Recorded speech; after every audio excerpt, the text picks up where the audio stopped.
Hi, friends, and welcome to her Empire Builder show. I am your host, Tina Tower, and I am so happy to be here with you today.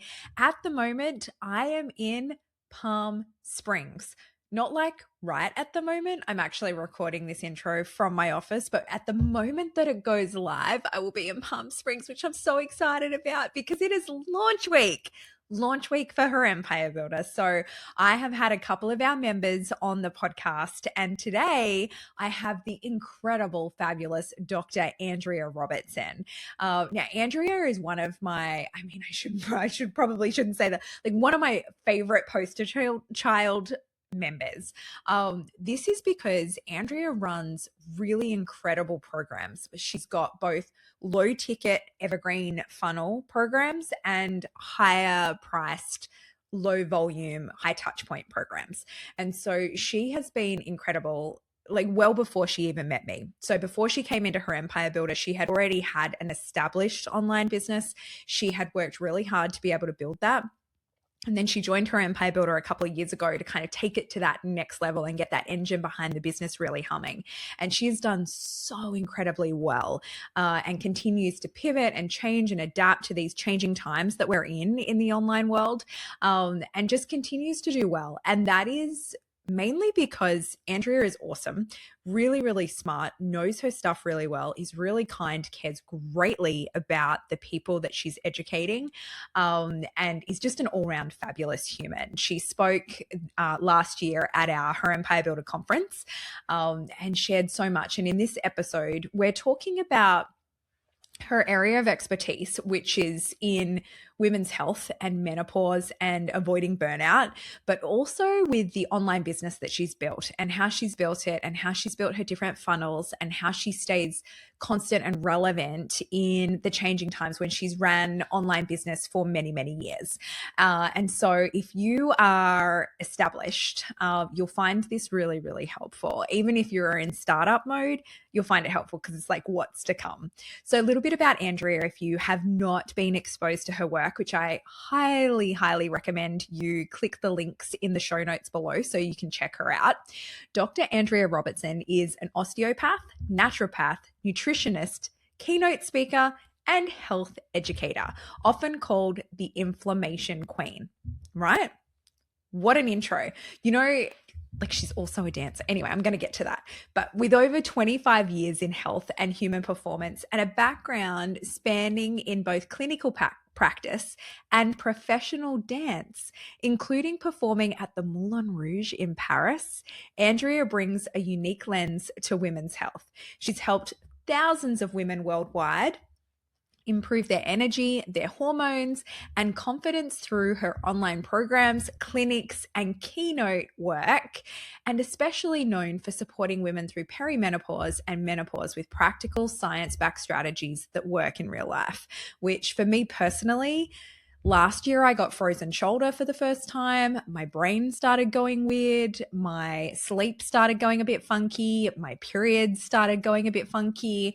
And yes, it does appear that I have officially entered that perimenopause stage. And so have been starting to explore, like, how can we get through this area in as much ease as we possibly can? And so today, Andrea is sharing with us, yes, some health tips on how we can do that, how we can avoid burnout, and also, while we're doing all of that, how we can build an absolutely kick-ass business. Now, we are on launch week at the moment. So our doors to her Empire Builder are open. We only do this twice a year and it's only for 10 days. And so doors are closing when this episode publishes in like 2 days' time. And so I want you to go to herempirebuilder.com. You will see all of the different details there. If you are looking to join us, if you are wanting to build your online business, now is the time to do that, because I am very passionate about helping more women to build wealth and to build freedom in their lives. The stats at the moment are only 12% of women-founded businesses are making over $100,000 a year, which there is no excuse for that. Like, we can do so much better. And so I think there's just a few little things that we can do in business to really get those greater results. And there are so many women that I know are working so hard and trying so hard and not getting the results that they deserve. And so I want to be able to help you with that. So head to herempirebuilder.com, jump on in. We have no contracts in there, so you can do month to month. Our like total ideal is that you get results in 60 days. So if you come in, you can implement all of the things, you get access to everything up front, and then you can get those results that you need and that you deserve so that we can have more women holding more wealth and helping you spread your IP as much as possible so that you can help the people that you're serving. And as a really, really beautiful example of that, please welcome to the show the fabulous Andrea Robertson. The fabulous Andrea Robertson. Welcome, welcome to her Empire Builder show.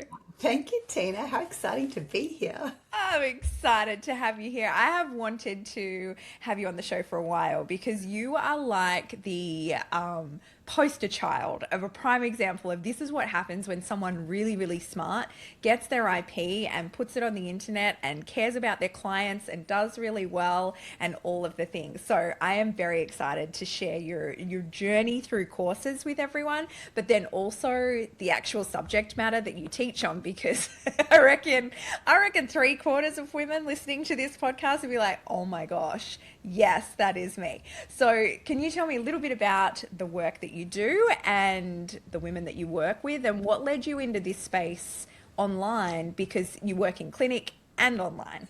Yes, absolutely. So my background is I'm an osteopath, naturopath, and nutritionist, and I've been working clinically for 26 years now.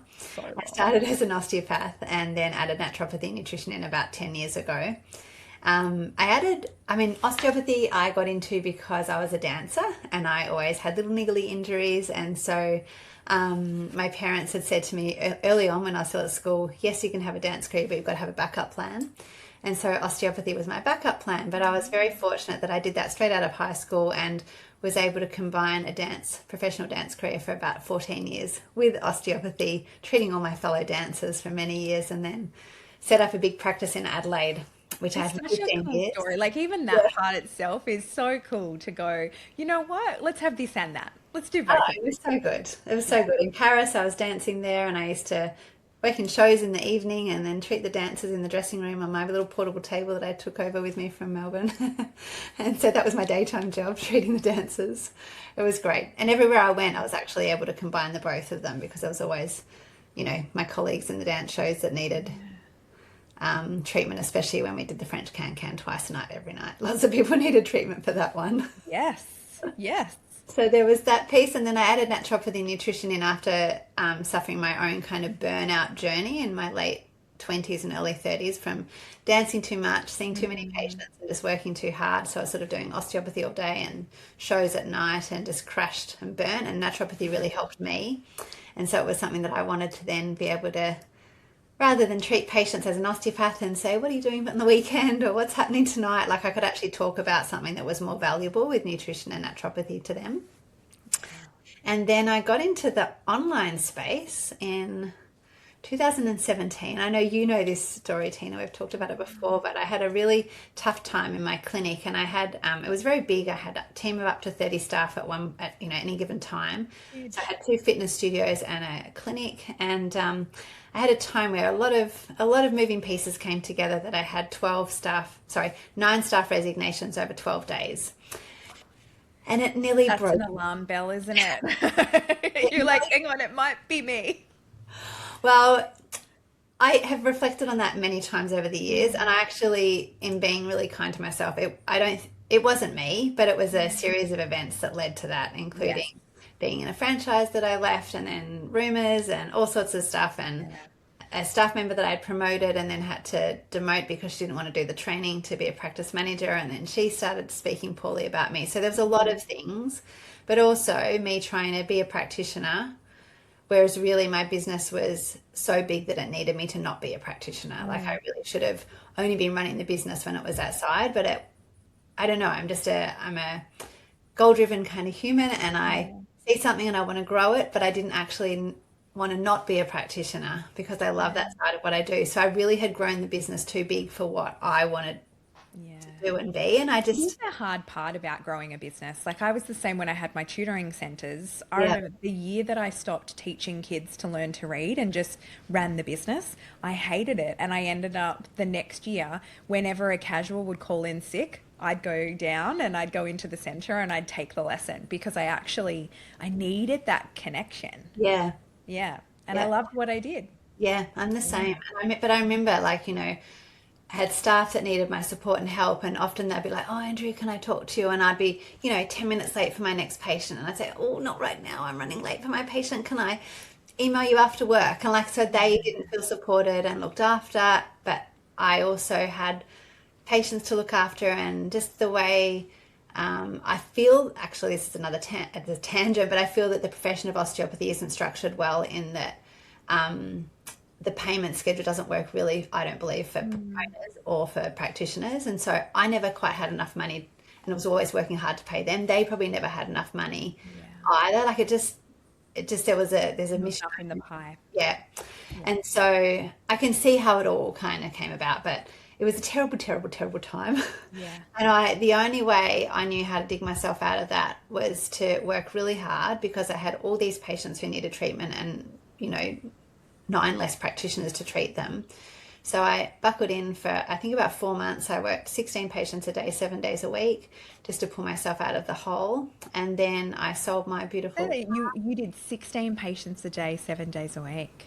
Boy, yeah, for 4 months, just wow. to have enough money to pay the entitlements and leave and long service leave that they all needed to leave. And I had a really nice car that I sold and drove a $500 bomb for 2 years. Yeah. And I didn't go to the hairdresser for 2 years, and Mm. I didn't go to the beauty therapist for 2 years. And in fact, my beauty therapist is beautiful. She gave me my own little bottle of eyebrow dye, because I'm very blonde. She gave me my own little bottle of eyebrow dye, and for me to do it myself, because she understood what I needed to do. And I just stopped spending money, Mm. managed to hold on to my house so I didn't have to lose that. And you can see even my voice, it's hard to talk about at times. Yeah. It was a really tricky time, but I remember going to a mindset coach that a girlfriend of mine had recommended, and I said, I think I need that, because I really don't love what I'm doing, and I can't leave because I'm stuck here because it's mine. Mm. And it was on week 8 of this 10-week block that I'd booked in with this lovely man, Ben, who's a NLP practitioner and a hypnotherapist. And I went, I need to be bigger than my hourly rate, and I need to go online. Like, I can't work this hard forever.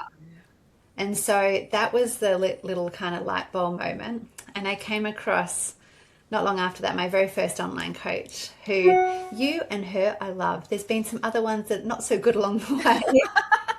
But Nicole, I still hold her on the highest pedestal. She was like the biggest, Wonderful. most wonderful, positive influence on my life. And I came across her in a Kajabi Facebook group or something. Yep. And someone had said, "Oh, Nicole Spencer's very good with health practitioners and fitness kind of space." Yeah. And she always laughs about me, because she said most people have questions, and all of a sudden I just saw you sending me an email saying, "Can I sign up now?" Hello, I need you. Thank Yeah, you. and I got a tax return, and the tax return was exactly the same as her cost, the cost of her course. I'm like, okay. Meant to be. Anyway, it was amazing. It was absolutely amazing, and I had a hugely successful start to my program. Like, I remember starting with work with her in the June, and by the August of that year, I'd launched, and yeah, tens of thousands of dollars into my first launch, So and cool. changing lives. It's been amazing. So And with that start too, because if you started in June and launched in August, like that's a quick start. There's not many people I know from coaching hundreds and hundreds of women to do this. There's not many people that actually can start that fast. What do you think helped you to move that quickly? Was it motivated sheerly by the pain of getting away from the situation that you were currently in? there was a lot of pain to get Yeah. away from, for sure. And I was still working at the clinic full time when I was doing all of that. But Wow. I You're don't a know. goer, aren't you? And I just had a real, like, I knew I needed to do it. And I guess Nicole's program worked. Like, I just stuck with what we did every week. Like, it was very much Mm. structured in that order to be able to launch after 3 weeks, but not, sorry, 3 months, but not everyone did, of course. Mm. But I remember just following the process, and I had already had it. And there's a bit of a time I've skipped in the story, whereas I'd actually launched an online fitness studio in between all of that, and had developed my own bar teacher training online course to teach people to become bar instructors, which I had launched and made over 150,000 without any online coach. Like, I just figured it out watching YouTube videos, and a bar fitness studio. So I sort of already had a understanding. I already had a Kajabi account. Like, I already had a lot of things going on, but just the structure to be able to throw it in, into this format. And I'd written a nutrition recipe book beforehand, and in my head I already knew that I needed to turn that book into an online program. So the material was all there, I think, which made it easier. Yeah. Though I did have to film all my lessons. Yeah. But I would get up at 4 o'clock in the morning, and I would film for that 3 months, and that's how I got it done. I would do that from 4 Dedicated. to 7 in the mornings. I'd do lessons, I'd film, do a Facebook Live every Tuesday morning at 7 o'clock before I went to the clinic. And that's how I launched. I had Mondays off the clinic, and Mondays would be the day where I would do all my discovery calls back to back all day Monday. And it just worked. So much dedication. So good. And then, so from that, were you able to use everything that you knew and not go into that state of burnout? Like, did you get yourself through it? Yeah, and it was an interesting time too, because it was just pre-COVID. And so it was, when I launched was 2021 August, and then COVID came around early the next year. And so I kind of got ahead of no, that's not right dates, is it? 2019 you launched? COVID came March 2020. Oh, now I'm getting all muddled up. No. I know what happened. So it was still before COVID anyway. I can't remember the timeline, but I just remember I was still working at the clinic. And then I actually chose not to do the vaccine. And so I had the vaccine mandates came in South Australia in the December, and I was still planning on working all the way through to the following year, when I'd sold my practice already, and my team that were going to take over were taking over from me the following June, and I was going to work all the way through till then. But I had this bang kind of, you got 4 days to decide if you're going to keep practicing or not. Yeah, wow. But I'd already built my program, and it was already running successfully. So just, I don't know, the universe or someone was looking after me, that I had set that up.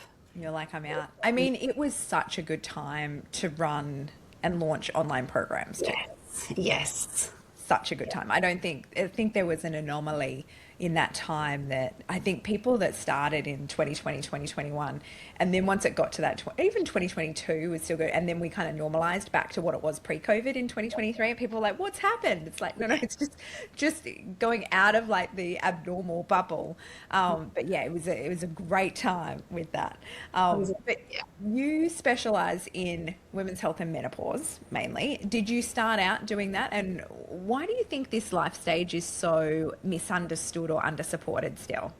So one of the first things I did I didn't know I was going to work with this age group or this age at all. And I did a big survey of my database, which I had about 10,000 people in my database at that stage, and asked all my beautiful patients and people who'd come to the bar studio over the years if they could fill out this survey for me. And it came back overwhelmingly that the women aged between 35 to 60 were all saying everything I used to do doesn't work anymore. And they were all saying the goals that they had was to lose weight and have more energy. And it would have been like 60% of the survey responses that came back were like that. And I just went, okay, this is the group of ladies that need my help, and this is where I'm going to work. So it wasn't a conscious decision. It was really after listening to the needs of my audience about what they needed. And it's been really wonderful, because that age group, our age group, Tina, the women really need help. And it is true, like everything they used to do actually does not work anymore. And we have to turn everything upside down and relearn our body and learn how to listen to our body in a whole different way. And so I was able to combine all the things I love and my background and everything. I'm working with mindset and movement and nutrition in the programs. And I know that inspired a lot of people to work with me, because they said, other people do just this or this, but you do the whole lot together. But yeah, it's been amazing. I've had over 350 women through my 12-week program since I launched. And now I'm sure you and I can talk about it, but the landscape is changing in online Uh-huh. courses, and I'm now doing little mini courses that kind of can lead into it, and that's been really good as well. But I hadn't done that as consistently as I am now. It was more like a little, I will ask you yeah. questions about your beautiful VSL funnel later on. That's coming. But what are some of the common symptoms that women are coming to you with that they've been told is just part of getting older? And how do women know like what to accept as just part of getting older and what to go, you know what, I think I need support with this, or it doesn't have to be this way. Because this is the conversation I've been having with my girlfriends going, gosh, like the energy is just different and our stamina is different and all the things. I'm like, what part is just getting older and what part is, we can get support for this? I would say nothing is getting older. Yeah, Like right. I don't think getting older is a thing if you really look after your body. I mean, I'm sure it will catch up at some stage. Yeah. Certainly in 40s and 50s and 60s, I think we can feel as good as we did in our 30s as long as we look after our body. Like, I really, really believe that. Because I see it time and time again in the ladies that I work with, and I feel it in my own body. Like, I just have as much energy as I've ever had, and I'm just about on the edge of 50. I'm turning 50 this year. So, Wow. um, I I'm just, like in my 20s, I had toddlers, I had business, I was working 10 hours a day, and I still exercise, I still had time for everything. I'm like, no, I don't do that now. Now I'll finish work at like 4 o'clock and I'll go and have a sauna and I'll walk the dogs and then I'll just sit down and read. Like, that's it. I love it. I couldn't work to 10 o'clock now No. under any circumstances. But this is the thing, we do have to change some stuff, but I think we certainly need to change a lot of things in order to be able to feel as good as we did when we were young. Yeah, yeah, So I'm a work in progress when it comes to rest. yeah, yeah, yeah. I'm learning that I need a lot more rest than I had before, and I just need those 1 or 2 nights when I just do nothing. Whereas I would like to exercise most nights, but I know I can't anymore. Yeah. And the biggest change I see with women where we were talking about some of the symptoms, weren't we? So some of the symptoms that people do come to me with is obviously fatigue, like that's a big one. And then brain fog is a big one. And weight gain, especially around the middle, is a big one. They're the three big common ones, but then there can be increased anxiety or a lack of motivation or just feeling like um, underwhelmed with the world and Yeah. unmotivated to do anything. But it's just, I see the ladies that I work with on week 5, their energy comes back and then they just start glowing after that and everything else falls into place. Brain fog disappears, weight falls off. When a body is healthy, weight is just a beautiful side effect and we don't have to worry about dieting to lose weight. It's just a healthy body will find its natural healthy weight as long as it's supported. But some of the biggest things that we change is losing alcohol. And I know that you've gone on that journey yourself, but Yeah. I women, it's very obvious. Like when they work with me and they find out, how what good feels like for them. And if they have a glass of wine, they go, oh wow, I really didn't sleep well that night. Okay, now I can see those hot flushes and that lack of sleep came because I drank that glass of wine. So I think all women in their 40s need to really restrict alcohol or get rid of it altogether if I have my wish. I can look at, I mean, I know, we were laughing the other day when I said my goal is at the moment to raise my HRV. Yeah, Like it's what I'm fixated on because it seems to be like an all-encompassing number that's just like a health measurement that yeah, it has influenced me to make better choices. And I can basically look at my chart every night and I can pick the nights where I had alcohol in the last year just by looking at the spike of it in yeah. going, resting heart rate goes right up, HRV goes right down, only on those nights. Yeah, it's so interesting, isn't it? Yeah. And our body just needs more nurturing. The more we can reduce toxic load from things like alcohol and toxins in foods, like it just makes such a difference. Like, Do we need to have, because the no alcohol I get, the no caffeine I get, I stopped caffeine 2023, 3 years ago now, and I still miss it most days. Most days I'm still like, I miss it dearly. Like I'd love to start the day. I miss it every day, but I know what difference it has on my body and I like that. But do we also need like no wheat, no dairy, no sugar? No alcohol, no caffeine. Like, do we have to eliminate all of it? Everyone's different. And Mm. even like I'm no alcohol. I've sit firmly on that for everyone if they Yes. get to that Yeah. place themselves. No coffee and caffeine I'm not so strong on because Yeah. some bodies will tolerate that really well and will be able to, process the caffeine in their livers really well, and some bodies don't. Mm. So I don't drink coffee. I never have because I just feel really weird in my head if I have it. And I have since, years later, after knowing that about myself, I did some DNA testing, and I don't actually have have a problem on the gene that detoxifies caffeine. I was like, oh, there you go, that makes sense. Yeah. I Yeah. don't drink coffee, but in my program with the ladies, I do take them off the gluten and cow's dairy and processed sugars and alcohol straight up, because that is some of the four most common pro-inflammatory substances in our body. But not everyone has to stay off them all the time. The only way you know is to do an elimination and a reintroduction, and a very systematized reintroduction, because otherwise you just don't know. But they can be very pro-inflammatory, and everyone feels really good when they cut those out, but it's not necessarily sustainable for the long run. So with the ladies I work with, we add the foods back in one at a time. I've got a really good systematized approach to work out, is gluten okay for you or not, or is wheat okay for you or not? And with dairy, is lactose okay, but the A1 casein not, or other way around? So we can work out the elements of dairy. So you might be able to have some parts, but you know that you get triggered into an inflammatory response by other parts. And inflammation is my big thing that I work on, because if inflammation is in your body, it's sort of setting you up for not as many good health outcomes when you're older. And all chronic diseases have a link back to systemic inflammation, but having inflammation doesn't mean you'll develop those diseases. But if you can reduce systemic inflammation, it certainly sets you up for better long-term health outcomes. Yeah. Yeah.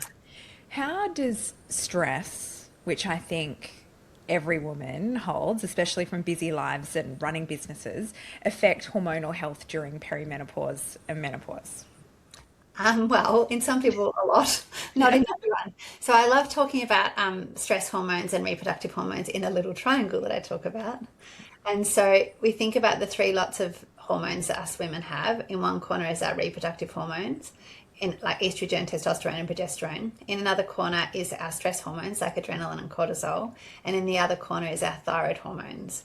So those three together all work equally with each other, and they all influence each other. But usually someone will have the primary problem in one of those little corners of the triangle, and that will be the driver that influences the other two. So if someone has some underlying thyroid problems, that may be making them feel really stressed and maybe giving them menopause or perimenopause, or even in the reproductive years give them period hormonal kind of issues. But the driving force is the thyroid, so we need to get the thyroid sorted out. Then the other two fall into place. Or if stress is really high, with history taking and asking lots of questions, I can work out that stress is probably the driver for that person. And then if we can get that under control, then perimenopause, menopause, reproductive symptoms all settle down, as do thyroid symptoms. So, and vice versa on the other corner of the triangle. How do you get stress under control if you are a woman living life in these days? I was talking about the other day with a group of girlfriends, like mental load of different things, and going, the decisions that women make and the life admin and the mental load that they carry is so much higher than most men. Yeah. And the stress and the dealing with children and looking after everything, like it's very high. Even though we know that a lot of people, I reckon 9 out of 10 women, if you said, do you think your stress levels are higher than they should be, would say yes. But then how do you even change that? You can't change the stress because Yeah. that's an outside thing. So, kids, family life, that's an outside thing. I mean, you can make little changes sometimes, but usually not. But you can change how your body responds to the outside stresses. I love that. That's where you can make yourself feel much, much better on the inside. And it's not one big magic thing. There Yeah. never is, but No, we want that. there's just lots of little tiny things that can be done consistently over time will have a positive impact. Like if someone is really stressed, some of the things I might say to them to do is just to walk outside with bare feet on grass once a day. And when you're having your morning coffee or cup of tea, look out, stand outside and get fresh light onto your eyeballs to start helping your circadian rhythms and your body clock. gosh, there's so many little things, some breath work, and even like having a deep breath before you eat each meal. It just puts your body into the parasympathetic nervous system, which is that rest, relax, digest nervous system. So it helps your body then be able to digest your food better, and then that has such a positive impact. So, I mean, I have a page of things that my clients choose from for things that can support their nervous system. And we always start with these little tiny healthy habits. Just choose one or two, make them consistent. Over time, you might choose another one or two, make them consistent, and it just adds up over time. Yeah, I 100% agree with that. I do think that there's certain things that I have started doing that the thing is the things that work really well, they don't take a lot of time, but for some reason it did, especially for me, like it took me a long time to adopt them in my everyday life. Like just Well, after every call or interview, I will take like 4 box breaths going yeah, around, which takes me maybe 2 minutes to do that at most. I've been working, so at the moment I'm under a lot of like time pressure with things. I'm trying to do a lot in a condensed amount of time, which is, you know, so many of us, but I try and not do that to myself all the time where I'm living day after day and going, go, go, go, because there's just so much. But at the moment, I'm in a couple week season where there's a lot to do that I don't have any time for dicking around. And so when I'm in that stage, I'll use a Pomodoro timer of the 25 minutes and I race the clock. And so I know it's not good for my nervous system, which is why I don't do it long term. But one thing I've started doing when I do that is in between each of those 25 minutes, I will play at the moment, it's on repeat, this K-pop dance on YouTube to that Golden song, you know, I want to go up, and it's a moment, you know, that's, and I'm just looking, throwing myself around my office and it changes my whole thing. Then I take a few deep breaths, I go out, I either go to the bathroom or I get a drink of water, I pat the dogs, I come back, next timer goes on and I go for it. The amount of difference I have felt doing that in between, and I'm like, it only takes a few minutes in the scheme of the day, but it yeah, has changed the game. And then sauntering at night is the other thing that's just changed my life. yeah, it's so good. Yeah. Your breath work, there's been studies that show the breath work only needs to happen for 90 seconds, and that 90 seconds of breath work takes you out of sympathetic, the fight and flight, and drops you straight into your parasympathetic, your rest, relax, digest nervous system. So Yeah. that's all it takes, 90 seconds. It's not a lot. I remember I went to like a Chinese medicine person years ago and they said like my head was disconnected from my body. They're like, it's like you have no energy passing through. You're all thinking brain. No, no. And they're like, Connection. you need to breathe, like breathe Yeah. around. And they would go, yeah, how often do you stop and just take deep breaths? Never. Never. Like never. But I had adrenal fatigue back in 2013 and I had a really good meditation practice going for a long time after that. But just slowly it started dropping off to where I don't know exactly when I stopped doing it and then didn't do it anymore. And it's that discipline to do those little things that we know is going to make a difference, but we can fall out of the habit really easily. Especially when people start to feel a little bit better, then they don't realize the importance of maintaining that and keeping it going. Yes. Yeah, Yeah. yeah, yeah, exactly. So if a woman who's listening now feels a little bit off in her body but can't quite name why, what's the first supportive step that you recommend she take? Oh, there's a little bit off in her body. Call me. That would be a good step. Yeah. Yes. Um, a little bit off in her body. Gosh, there's so many ways to feel off in your body. Um, I mean, just breath work is amazing. Like if you wanted to do something that costs nothing and doesn't take much time, just to do exactly what we're talking about, the box breathing, which is breathing in for 4 counts or five, 4 or 5, holding at the top for 4 or 5 counts, breathing out for 4 or 5, and holding at the bottom for 4 or 5 times, times 4 or 5. As we said, it takes you right into that parasympathetic nervous system. So that's a beautiful little gift you can give to yourself a couple of Yeah. times a I day. think that's so important because it Yeah. does change you know, one superpower that I think we have as women is we can push through a lot. And Yes. so I think like a lot of the times when women are feeling that bit off, like you just ignore it and push through and push through.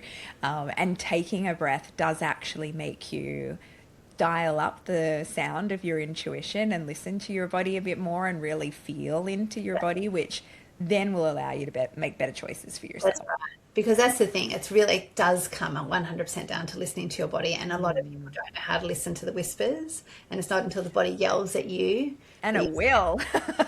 oh, well. But whispers are things like a little bit bloated after a meal or tired at 3 o'clock in the afternoon or waking up feeling really tired or finding it hard to wind down to go to sleep at night. Like these are some little whispers that you think are okay and not a problem. It's just like, oh, I'm not someone who sleeps well, but it's actually your body trying to tell you something. And when you slow down and listen to these little messages and can get support or know how to change them, it just has such a profound kick-on effect for the long term. Yeah. Yeah. So you do work with a lot of, I would say, high capacity women that Yeah. have a lot of high capacity, high ambition. What patterns do you see in them when health isn't prioritized alongside that ambition? Yeah, the afternoon tiredness and then reaching for sugar or coffee in the afternoon is a big one. Needing coffee in the morning to get you going. Mhm. So it starts off with that needing coffee to wake me up. I need a sugar hit in the middle of the afternoon, and then I need wine to wind me down at night. Yeah. It's a very common pattern because you become very tired but wired, and so you can't Yes. even settle your own nervous system down at night. So then the glass of wine, it's like a relaxes you, but it's almost like a fake relax for your body. So that pattern, if you see any element of that where you need it or you need it or you need it, it's very different to like, I really love coffee and I want it, but I don't need it. It's very different to like, I need coffee to get me going in the morning. So I do see that pattern a lot. And then the belly fat coming on is a really common thing when the body is not healthy. Mhm. That will often in the perimenopause and menopause years start to come on. And it's not, I don't like, yes, our metabolism does slow down as estrogen starts to drop because we have more of a tendency towards insulin resistance and the way our body metabolizes sugars changes. However, it doesn't have to be like that. There's so much we can do about it. But if belly fat's going on, it's a little bit of a sign of hang on, I need to do something for my body here. And it can be done, but you just got to start to really change things and look after yourself in a way that you may not have done before. So, what does sustainable success look like to you right now? Because I know you're very ambitious. You're building this epic business. You're doing many different things. You've still got a clinic day. So, what does that look like to you as a practitioner and a woman who's nearly 50, which just defies all odds if people are watching the YouTube version of this right now? They're looking at Andrea going, what? Sustainable success. Like I worked so hard for 15 years when I had the clinic and I just didn't have a day off and I don't want that for myself anymore. Mhm. That was success, but it wasn't sustainable. Yeah. And I have a bit of sadness around that. I wasn't not able to have children and I wonder if that time and that working so hard was part of what made that really challenging for me because I think my nervous system was just switched on all the time. And then that, as we talked about the triangle, that has a really negative impact on different parts of the hormones, and so my reproductive hormones may not have helped. So that was success in a way, but it's not sustainable and it wasn't enjoyable for me. So what is enjoyable now is being able to, I still work, through the day, but I love switching off at 4 or 5 o'clock Mhm. and I go to play paddle, Yes. session, paddle tennis, and just on weekends, I don't really turn my computers on anymore, as I used to always be like 7 days a week, always on. And now I have really beautiful, clear boundaries with my clients. They know I don't switch on the weekends. They know I switch off after 6 o'clock at night.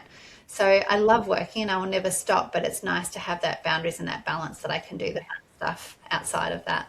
Yeah, completely. So, what does your business ecosystem look like at the moment? So like with programs that I have Yes. or with Yeah. what I do. Yeah. So I run a 12-week program and I have at any given time anywhere between 12 to, well, more than that. I don't have 12, maybe 15 to 30 clients in that at any given time. Yeah. And so they work with me through a process of that, similar to what we were talking about before with an elimination and a reintroduction and working out any food intolerances plus a whole life overhaul. Like we work on so many beautiful things. Yeah. And then I have a little 3-week program called the Inflammation Detox Diet. And that actually started, like it's an iteration of a program that I started even before online programs were a thing. And I ran it through Extend Bar studios all over the world. And I had many, many clients through a Facebook group work through that program with me. So it's a beautiful program that I've had for years, but it's just evolved and it iterated around to this inflammation detox diet. So I run that once a month, but I'm going to turn that into a little evergreen program very soon. Hmm. The steps for that have started happening. Yes. And Excellent. We talked about that last week, so I'm yes, very glad. Yes. so that's a beautiful little program and a nice little stepping stone. Some people don't need any more than that. It's just a really nice kickstart. And I don't like giving meal plans and like spoon feeding people because I don't think it teaches them anything. Even though I do give a meal plan because everyone wants it. But I give this meal plan and I say, like, here's a meal plan that you all want, but please don't follow it because it doesn't teach you anything. So the girls do actually, even in 3 weeks, get some really beautiful practices that they can take on with them forever. Yeah, that's awesome. But the 12-week program is a really, if there's underlying health issues that we need to get on top of, or a deeper kind of cleanse and detox that we need to do to be able to eliminate some of those toxic elements out of foods or the environment. And that's pretty much it. Like that's I do one-on-one work in the clinic. So I work 2 half days in a clinic. That's doing my osteopathy. And I do a little bit of one-on-one work with clients who have been with me through the 12-week programs that just like to come back for a bit of a top-up here and there. So that's what Such a beautiful customer journey. Yeah. How have you found in the last few years since COVID that the online course landscape has changed? Yes, it has changed. It used to be very, very, very easy for me to get people into my 12-week program. And I see that has dropped off a lot. And I wonder if it's 2 things. I wonder if the online course landscape has changed. And I also wonder if everyone who was in my world that knew me and trusted me well who was going to do my programs has already done it. You've got to open up that net. And I've got to open up the net a bit wider. And because I only started doing some paid advertising through Facebook late last year, before that first 4 years had been all organic. Yes. I was exactly the same. Did organic marketing only until last year, and now there's some Facebook ads in there because the organic marketing, we used to be able to have that visibility organically, whereas it's gotten a lot harder for that. Yeah. It has, yeah. And there's a lot of coaches out there. You would see it in the business space, and I see it in the health space as well, saying, I'm a health coach, I'm a business coach. Yeah. Come and work with me, but there's actually no substance to what they do. Substance Yeah. behind them. Yeah. But it's hard to stand out amongst that in all the noise in the organic social media. So there's just a lot more noise, so you get lost or don't even get shown at all. However, Facebook ads is doing good. I'm having people come in through Facebook ads to my Inflammation Detox Diet, getting a really good return on ad spend for that because it's a good program. So people see it and they can see that. And that is also because I did say I would ask you a question about your VSL funnel. So that is where people are coming in off Andrea's Facebook ads onto her landing page with a countdown timer for 72 hours. Beautiful video there. And then you've got your email nurture sequence happening after that. And so that's a relatively new thing that you've added in, isn't it? 100%, because I hadn't done Facebook ads until late last year. So yeah, I didn't have that. I had beautiful landing pages before, but I really kind of upped this with the VSL on there and lots of testimonials I was able to put onto there. And I hadn't done it on a consistent basis. Like I had run little 3-week programs before, but it was usually just once a year or twice a year as a little conversion event into my 12-week program. Yeah. And that was to my organic audience. Yeah. Whereas this is the first time of bringing people in through kind of a cold audience into the 3-week thing, but it's lovely. They get to know me. They get to trust me. Well, it's converting so well. Yeah, it's working really, really well. Yeah. So yes, I think that it is different, and we just need the different strategies coming in there. And then once you get those mastered, it's solidifying that trust that you have to show that you're a credible, knowledgeable, wonderful person. Yeah. And I'd love to give credit to you, Tina, because a lot of people probably listen to this and even think, like, I've worked with a coach before, I don't need to continue working with someone. And a lot of the stuff that we go through in Her Empire Builder, I'm like, yeah, I know that, or I'm doing that. Like I know a lot of it. I've done a lot of it for a long time. Yeah, I've been going a long time. But there's always little things that we talk about, and even if it's not that thing, it gives me an idea for something else, or it gives me a little like, oh, yes, I could do that. So even the 3-week program, it wasn't something we spoke about last year. However, it was, I don't even know, but something someone said or you said in our trainings that made me get that idea and start running with that. And so I just want to say a big thank you, because it's been wonderful being in Her Empire Builder to have just the continued support and someone in your corner and other women who are doing the same things that you're doing, to feel like you're not alone, and just always see what's working now, what's not working well. Like it's just changing so quickly. That's right. Yeah, it's so good. How has solidifying yourself as a thought leader in the space, which is what I would classify you as, how's it changed the way that you see yourself as a leader or an expert? Oh, that's an interesting question. I don't think it's changed anything. No. I've always really valued me and what I do, and I've always had good self-awareness and self-confidence. Like I've never Mm. lacked in that without being Have a you good always found, because I know that when people go online, they can find the visibility tricky. Did you ever struggle with that, or you were like, you're fine, you can grab your phone, you yeah. can go live, it's no problem. I think because of my background as a professional dancer, I think I found it very easy to be in dance mode, in You performance can mode. perform, yeah. Yeah. So I know I'm pretty sure it's my background that's made it very easy for me in that Mhm. department. Um, but yeah, I don't think I've had any changes or change how I perceive myself. Like I always um, that have believed in myself really. Yeah. Being online hasn't changed that. But I But don't do know. you know what? I think the thing that I see as the repeatable characteristic that people have that do well is that they believe in themselves. They believe Yeah, it's possible, they believe they're worthy of it, they yeah, believe they can. Like that is what everybody has that has done well. yeah. There you go. Yeah. So I think that is, that's something for a lot of people listening. Like it really is. There's so many people that kind of work so hard and they're so close and they're grinding and it's not hitting. And it's when you actually embody and go, you know what? I know enough. Like I can do this. Like I'm actually good at what I do. I care about the people I serve. Like, yes, I can see this happening and you get that belief in your body. Yes. That's when you fly. Yeah. Yeah. 100%. Yeah. So for the woman who's listening and she's got all of that deep expertise, but she's thinking like, I'm not ready yet. I don't know if I can do this. What would you say to her? What encouragement would you give? You're probably never going to feel ready, so just start now anyway. Like Yeah. none of us ever feel ready, and progress over perfection every time because it's never going to be perfect. And even the very first landing pages I set up, like I look at them now and I'm like, oh, that wasn't very good. And I last year my big project was to just upgrade all of those, and they're still Yeah. not all upgraded, but 90% are. But it's just a matter of getting started. And like I did, you can always upgrade and improve and change, Yeah. but you're never going to be able to help people if you're not out there. I think But you constantly upgrade it. I mean, there's not a year that goes by that I don't see like my branding from the year before and go, oh, that needs a glow up. Like always, always. funny, isn't it, how we do that? Yeah, always there. But I always think like all we can do is make the best decision with the information that we have at the time. And Yeah, then we just level up and level up as we get more confident, as we get more experience. Like that's really all we can do. exactly. Yeah. Yeah. Okay, my final question for you is what does success look like for you? What are you aiming to create? I would love every woman in the world who are in their midlife to know that symptoms don't have to be there, Mm. that symptoms of perimenopause and menopause can be changed if you have the right tools on how to change it. Like I would love every woman to know that. Mhm. So can I have that reach? Who knows? Like Yes, you can. who knows? Who knows? But I'm having a massive crack at it and I'm helping as many women as I possibly can.